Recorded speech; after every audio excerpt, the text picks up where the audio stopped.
Hello. All right, how's everybody doing today? I'm gonna be honest, I'm kind of struggling today. I almost was not gonna come live, but then I was like, I just I should just do it. Just get it over with. I canceled a video chat with a friend this morning and I totally regret it. I just wasn't feeling well. Stress for me kind of manifests and stomach issues. Like I just get nauseous and don't feel well. So I canceled that meeting with her. We meet every um, once a week just to set some goals for the week and catch up with each other and just kind of check in and see how we're doing. We've been doing it more often ever since the pandemic. And I highly recommend it. If you have somebody that you're friends with, check in with them once a week. And I didn't want to be like a double Debbie Downer.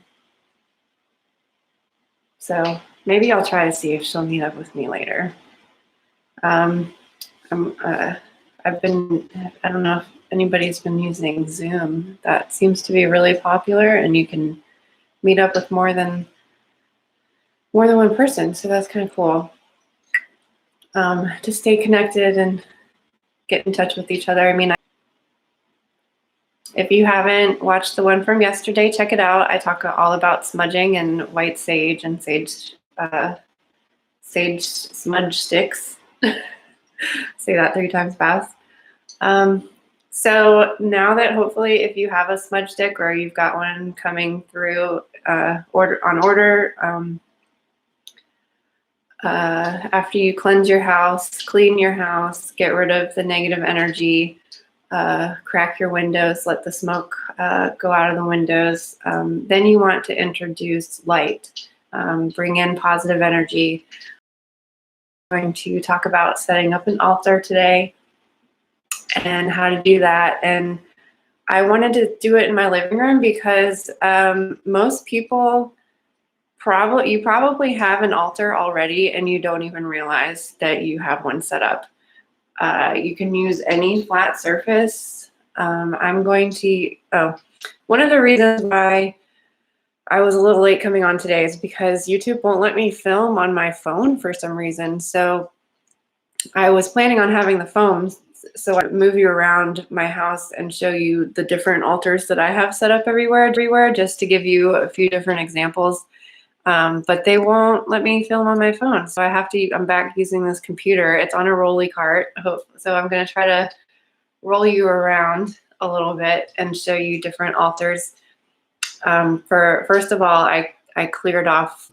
I have these 2 bookshelves on either side of my mantle, and I just really want to show you that you can use any surface in your house. And if you have shelves or any flat surface in your living room, like it could be the coffee table, you can have your coffee table be your altar.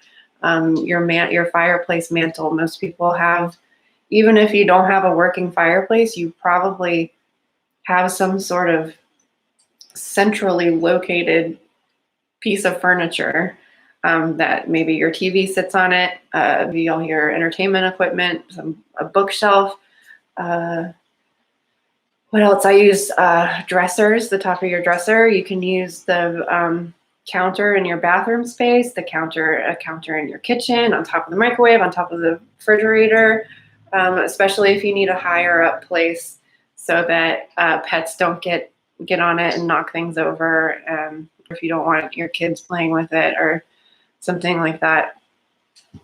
But I wanted to show you, I've taken everything off of these 2 shelves that I have on either side of my mantle, just to show you that you probably already have an altar set up. I've taken everything off, but I'm going to put stuff back on, and you might see like, oh, I have one of those. Like, why didn't I think of that? So again, after you've smudged and cleared the negative energy, you want to go around the house and close all your windows, and then you're going to reintroduce light and positive energy.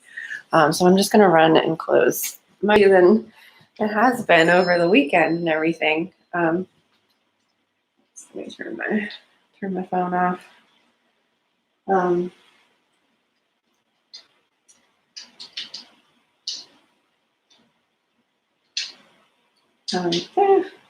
I should have put it on.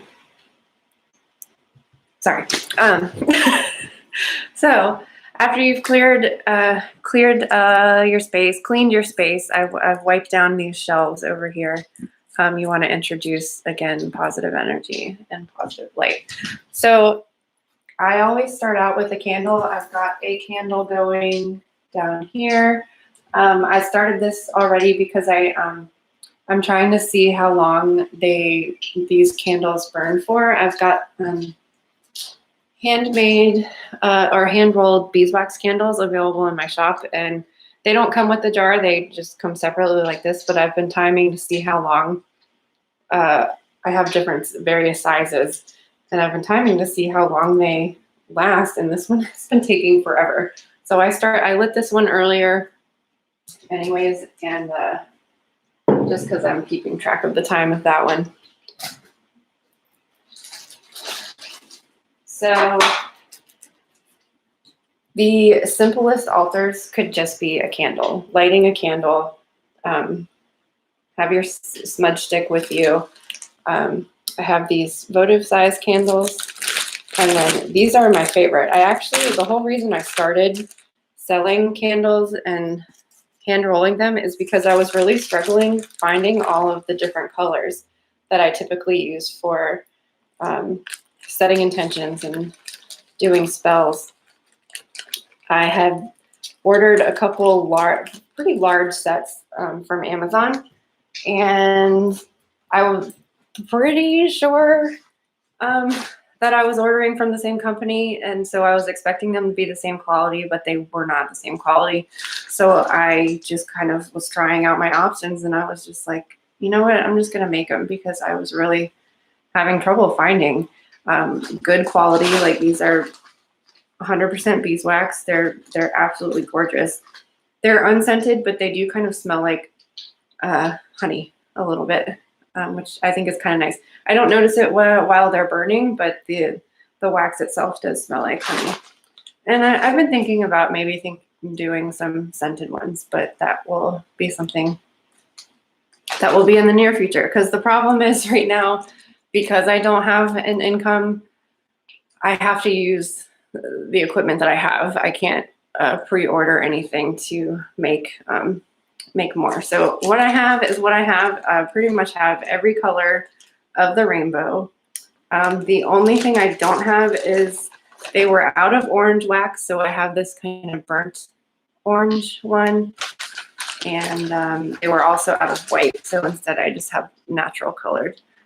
But yeah, that's the first thing you want to do is after you've cleansed and smudged, is to bring in light. And I like to light my candle first before I start putting anything else on the altar. Can you see this?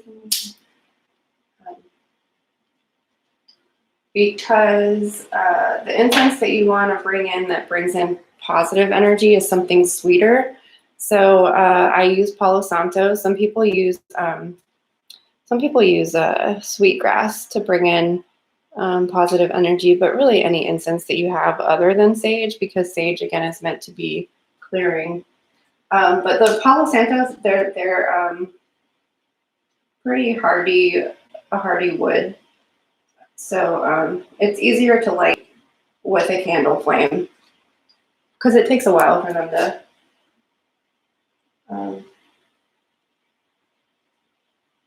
to catch. And lighting Palo Santo, you want to let it burn for a little bit. You want to, without it going out, try to bring it over here. So you want it to catch on fire to get it to start going, and then you blow it out. So this is introducing, it's also cleansing and antimicrobial, but this is going to be introducing positive energy to your environment and to your space. So leave that there. And when I'm bringing in the positive energy with, I'm going clockwise this time around the room. with the sage, you're going counterclockwise to kind of clear everything out. And then I see it kind of as like when you're bringing in positive energy, you're like moving forward in time. Before you were like going backwards counterclockwise and like clearing all of that stuff from the past out. And then you're reintroducing positive energy clockwise, if that makes sense. So other than lighting candles, actually, I'm just going to light all of the candles that I've got going here.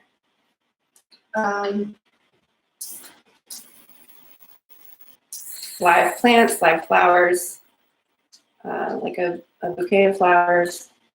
You could do fresh herbs. I've got, if you're not a plant person, I've got this snake plant that is impossible to kill. So if you're looking for something, trying to introduce live things into your environment, snake plants is the way. I actually even forgot I had this because someone gifted it to me, and I put it, it doesn't really need direct sunlight, so I put it in a place that kind of forgot about it. I feel really bad, but it did not die. I mean, it had to have been at least a month that I forgot about it. I feel really horrible, but I don't think you can kill it. So I just watered this one. And there is a window over here, so it's still getting some sunlight. Another way is just going outside and bringing in fresh flowers. These are some azalea flowers from my azalea bush outside. And then you also just pick pieces that are meaningful to you. I love owls. Owl started kind of showing up in my life after my dad died, and he was like a very wise person. So I kind of see that as a sign from him. So I collect owl stuff. And so just pick pieces that mean something to you. It doesn't have to be. And a lot of the stuff that I use are from like my grandmother's old things. I use her teacups, and she had an incense burner. I don't know why. I've never seen her light incense before, but I have that on my altar downstairs. But just introduce like little pieces, like little knickknacks that mean something to you, that make you happy, that bring you joy. So I'm going to actually put the flowers in this little owl. Sometimes I keep it as a change jar.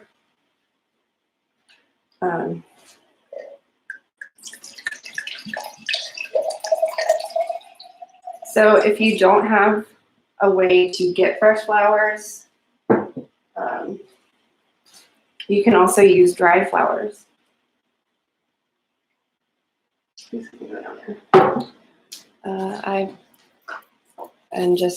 They just bring a little bit of color, a little bit of life to, even though they're dead, they still bring life to your altar space.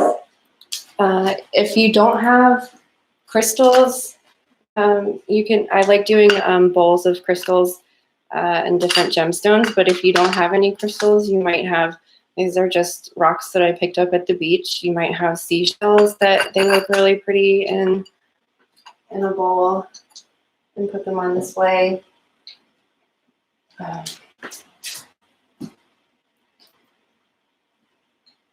You can get ritual candles anywhere. I have this tall candle from the Holy Rose.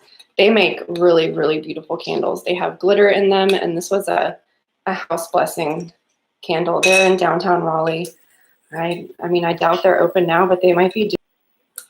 So just take a look around your room. You probably have an altar set up and you don't even realize that it's there.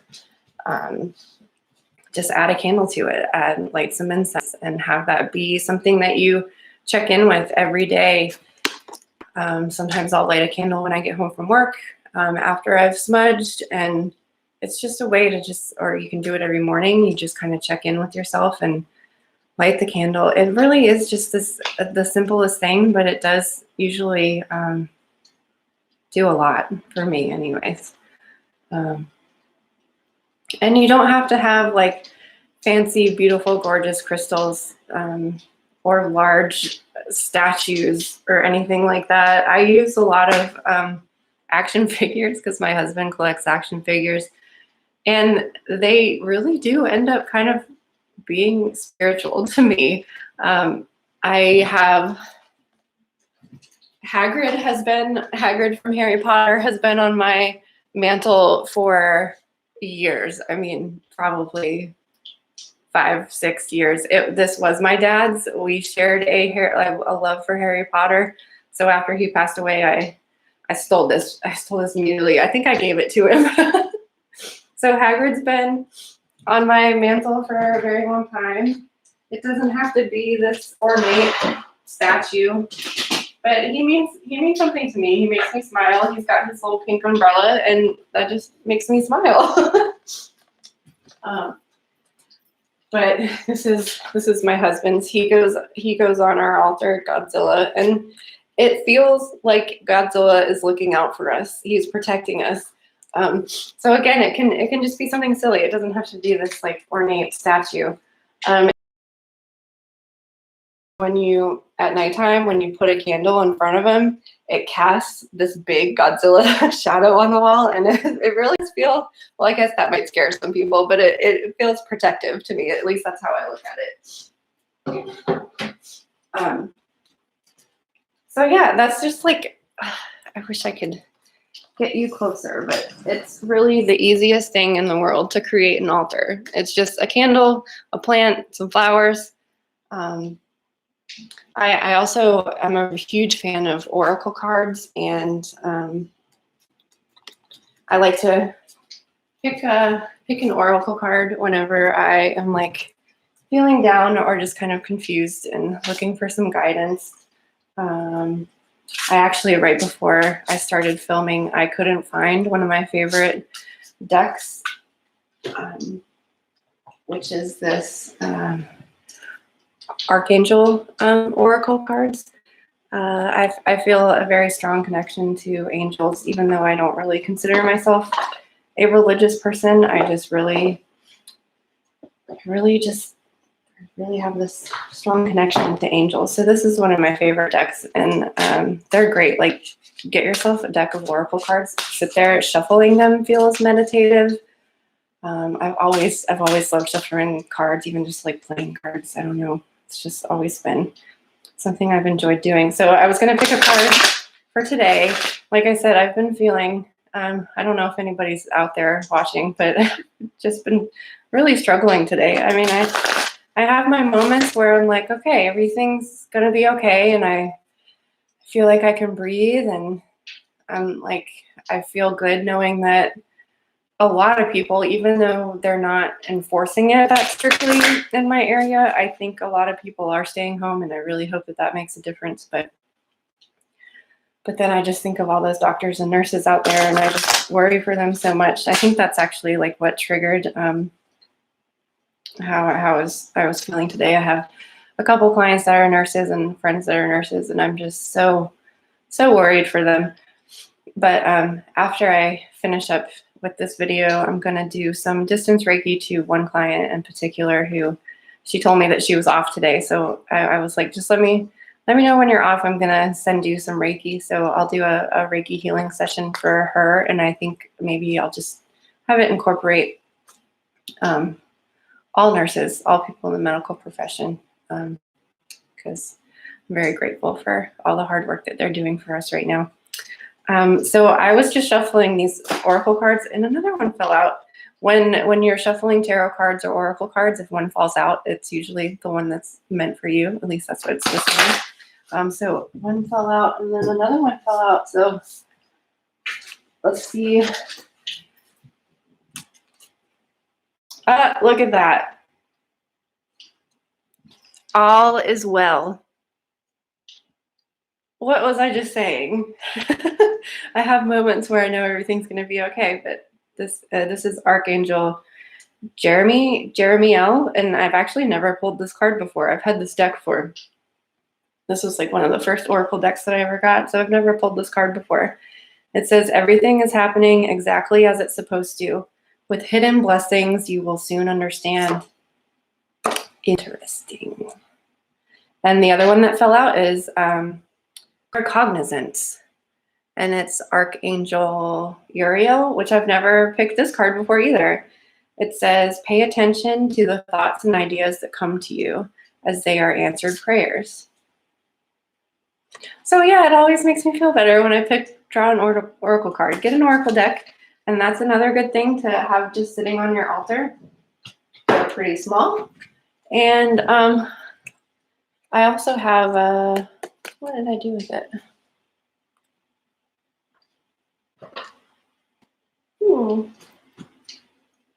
Well, I also, oh, here it is. I have these cute little tarot card stands available in my shop. They're pretty inexpensive. They're only like, I think I'm only doing $6. Eventually I'm going to get more ornate with designing them.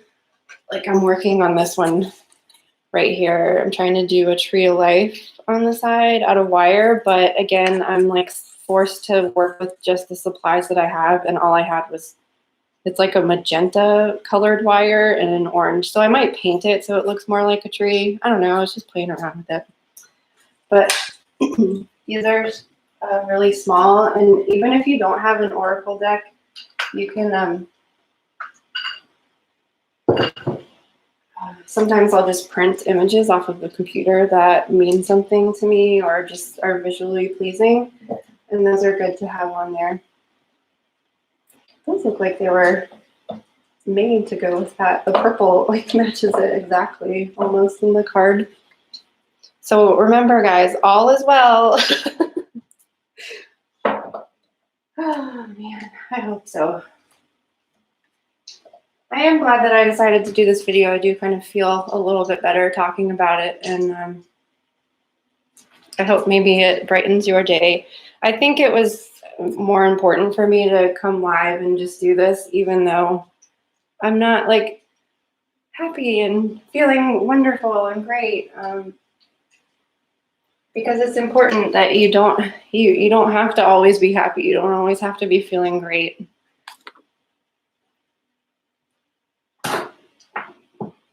I also wanted to point out, so if you're trying to like think of where you would like, and I'm not going to pretend like I know everything about feng shui. It's very complicated, and you should seek out a professional if you're looking for advice on feng shui. But just Google the Bagua map, and it's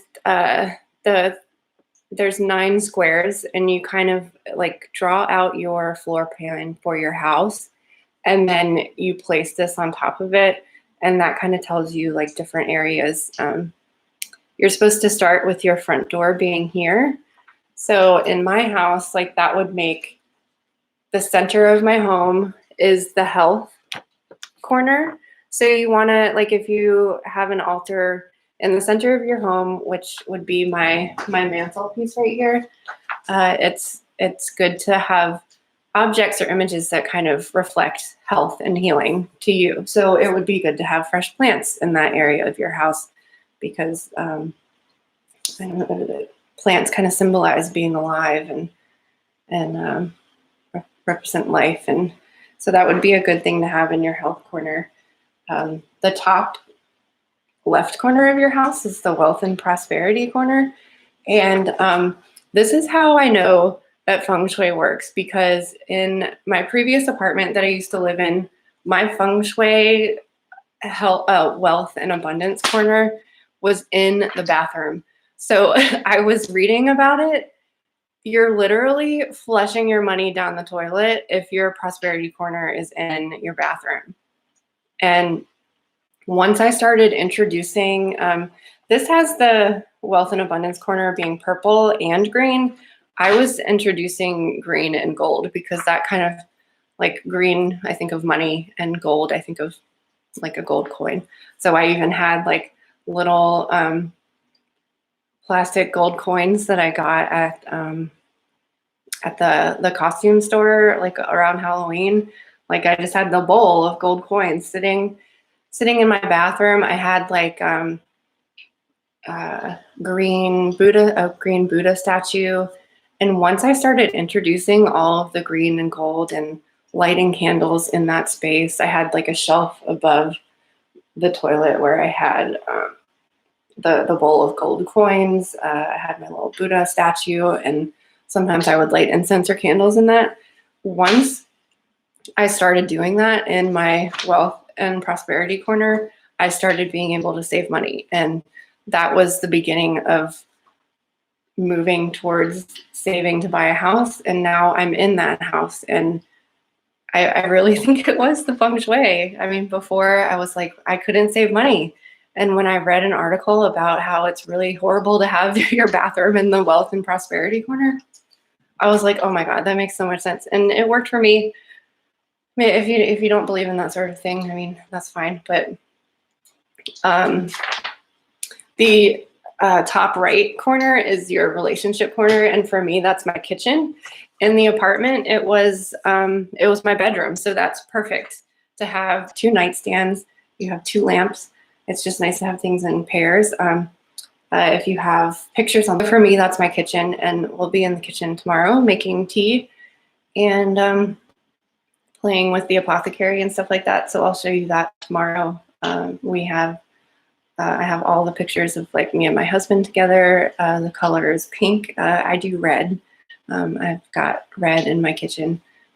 So yeah, just whatever works for you. If Google a Bagua map, and like if your living room, I mean, most living rooms are pretty centrally located. So that's the best way, I think, to, the colors for health, it says, are yellow. And that's totally perfect when I read that. I don't think I've ever really read or worked with doing things in the health area of the Bagua map before. I usually focus. So when I was setting up this, mantle, I researched that, and I was like, oh wow, it just so happens that I have this tapestry that my sister-in-law made for me, and it has yellow yarn on it. So I thought that was so perfect. I had it there, and I didn't even realize that I was using the correct colors. So again, you want to bring the light in, and if you don't have a fireplace or a mantle, you probably have some sort of furniture that is underneath the TV and centrally located so that you can have, maybe if I turn this way, you'll be able to see better. So you'll be able to place things on your altar. See, this is why I wanted to use my phone, because I thought it would be easier to point the camera. Oh yeah, another thing, if you don't have a fire, I am one of those people that loves the fireplace on TV. And this is playing on YouTube. It's called, they're called Guild of Ambience, and they have all sorts of different, I think there's a reflection on there, so you can't really see it. This one is like a, I don't know, like a old ornate fireplace, and I don't know what the heck is going on, but it has a thunderstorm going on in the background, and it was kind of a gloomy day today, so I thought that would be nice. So I'm a weirdo and have 2 fireplaces going. I have 2 fake fireplaces, but they bring me joy, so whatever. I really want to focus on this. I did another video of me activating this grid, this crystal grid here. So the location is the health corner of the, or not corner, the health square of the Feng Shui Bagua map. So I did this grid for healing. It's to heal the world. I did another video showing how I activated it and all the different stones that I used to do it. That is on Facebook. I should probably see if I can upload it to YouTube.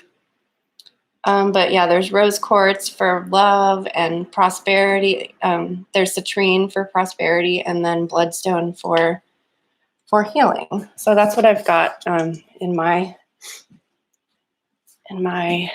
health corner. But I also have another grid and another altar in this room. I have a personal prosperity, all the lighting stuff. Okay, yay, it did focus. So this is a prosperity grid. So I used the green for prosperity as the background, and then it's all of the stones are citrine and clear quartz, and then in the center, the tower in the center is tiger's eye. And then there's the selenite wands that I talked about yesterday around the outside here. And that just kind of creates a nice little square for it to sit in. So this is a grid I did when I first found out that I was going to have to not be working for a month. And I think I believe in this stuff. I don't know if you do, but I mean, now I just found out yesterday that I'm able to apply for unemployment where I wasn't. Usually self-employed people aren't allowed to. So they've changed the laws specifically for what's going on. And for people like me, other massage therapists and hairstylists, if you're out there and you're stressing and you're worried, check with your local, like I found out through the American Massage Therapy Association. They've been working hard to try to get us benefits and support. I don't know if I've been accepted yet, but I applied yesterday and I'm leaving that prosperity grid up until I see that check at least. And then another type of altar that you can use is an ancestor altar. And I used to only do ancestor altars around Halloween, but now I just keep one up all the time because I've got lots of friends on the other side, and sometimes it just makes me feel better to see them. So one thing I want to point out about ancestor altars, I've got photographs here of my past loved ones. That's my dad. And I've got lots of cats on the other side too. Both of my grandmothers are back here. My father-in-law passed away fairly recently.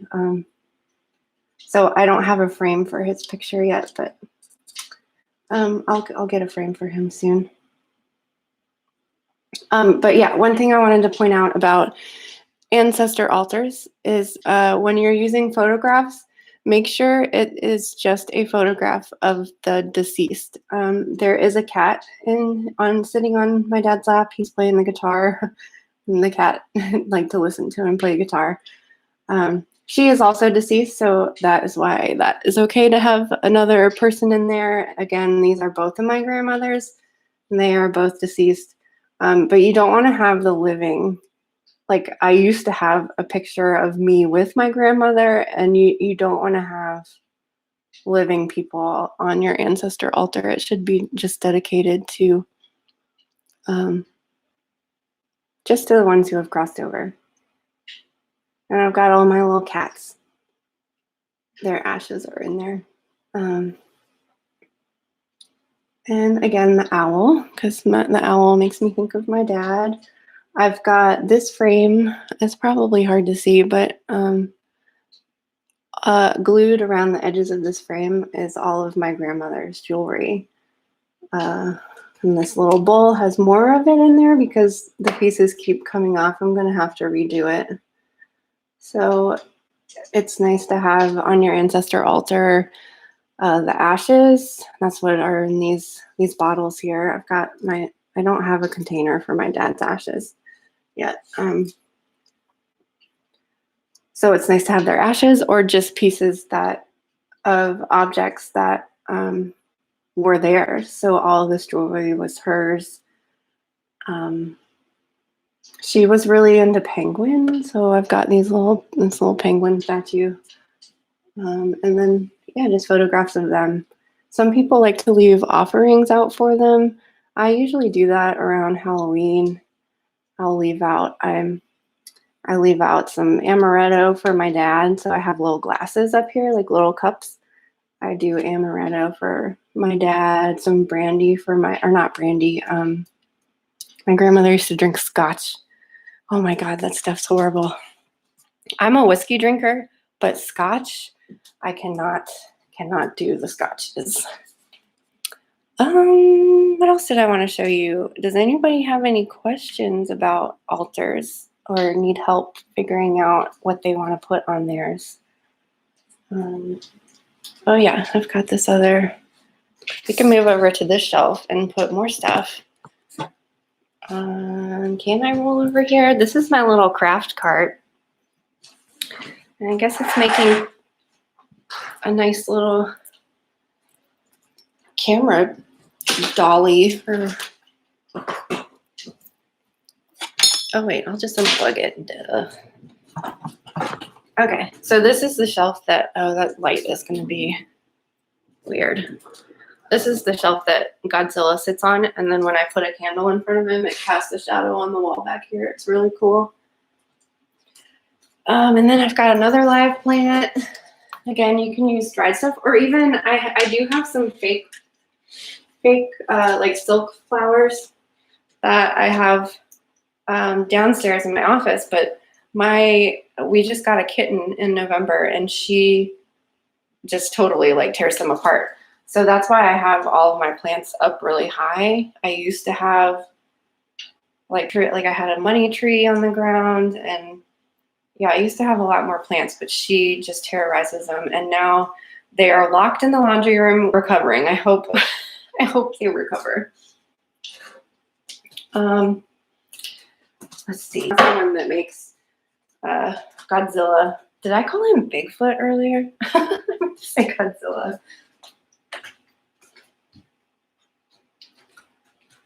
I love candles. I love gloomy days like this because I can light my candles earlier than before sundown. And that's really all you need. One little candle and an object that means something to you. Oh yeah, I was going to show you in more detail my altar from downstairs. I also have altars upstairs on my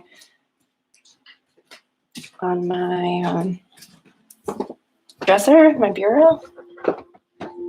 Yeah, just put altars everywhere. They make me happy, and they're pretty. This is going to be another situation that I wish I was able to use my phone as a camera. So the reason I wanted to bring you back down to my office to show you my main altar. Can you see it? I wonder if I do. The elements, earth, air, fire, and water. So this piece here, my dad made this for me. And then he drilled 2 holes in the top, and they're supposed to be for tea lights, which I do. I use one side for a tea light. My tea light went out already. So I do, the tree itself represents earth. And then I have one tea light going usually that represents fire. And then I have this little bowl that I put water in for water. And then I drilled in. Set up an altar is to just get 4 things that represent all of the elements. And like you can use crystals for representing earth. If you don't have access to like a block of wood, you can, some people use like gnomes or fairies, or you could use a plant. I've got this little fairy statue here. I kind of see fairies as representing air, but because they're earth spirits, I think they technically represent earth. Oh yeah, and salt lamps are so great for bringing in the light and purifying the air. I forgot to mention that earlier. I guess you saw I had the salt lamp up there. But yeah, they're great. And so this is an incense stick there. I drilled a little hole in the center. So I've got earth, fire, water, and then air for incense. So if you don't like lighting candles or burning fire, you can still use any kind of light for representing the fire element. I even just have this lamp over here. I love, love, love using Christmas lights. They're great for, and they can represent the fire element. They're great for adding just like a nice little sparkle to your altar. If you don't like doing incense for air, you can always do. I feel like feathers. Feathers represent air, so you can do. I've got a couple feathers down there that I just found on the ground. If you have a friend that has a bird, ask them. They are always, they have an abundance of feathers. So that's something that can represent air. And then for water, you can just, if you don't want to do, I forgot to show you this. So for another way of representing water is I've got this little crystal bowl of water with a flower in it that I picked off a bush outside. So that's another great way to add both the life element and water element. I would love to have a fountain. That would be a good way to bring in the water element to your house, to your altar. You can use photographs that represent all of the elements: the earth, air, fire, water. You can do something that has the symbols on it, the triangles that are earth, air, fire, and then the fire and water have the line through it. You can do images, like a picture of a waterfall. I like to put them, these were my grandmother's teacups, so they're meaningful to me. And I like putting candles in them. I know that's probably a little damaging to them, but they just look so pretty when they're lit up. And these ones have, it makes this like beautiful mandala reflected on the whatever surface it's sitting on. But that would be another way to represent water is a teacup, or just using a bowl of water. That's what I just have a little. It was the bowl that I was using downstairs, and that's just it was a soy sauce bowl. So you could also do use oils. Oils represent water as well. So yeah, I hope I gave you some ideas, and I hope you have fun trying to set a space in your house and looking around and really kind of, I bet you already have altars set up in your house, and I'd be really interested in hearing or seeing pictures. Take pictures and show them to me. That would be awesome. I'm just gonna smudge again. But thanks for hanging out with me today. I think it did make me kind of feel better. So I think tomorrow I'll probably try to do 2:30 again. The reason I was late today is because I wasn't, YouTube wouldn't let me use my phone, and I knew I was gonna want to be walking around with you a lot today to show you all the different altars. So when we're in the kitchen, I don't think I'm gonna be doing that much walking around. So I'll just use the computer and do 2:30 again, unless 3:30 is a better time. Maybe that's closer to the end of your day if you're still working or working from home. Let me know, and thanks for watching. I will see you tomorrow, hopefully at 2:30. If not, I will post if we're changing the time. But that would only be if more people were like, yeah, 3:30 is better time, or 4:30 or whatever. All right, so enjoy the rest of your day. I'm gonna try to meditate and do some Reiki and send some Reiki to all the nurses out there.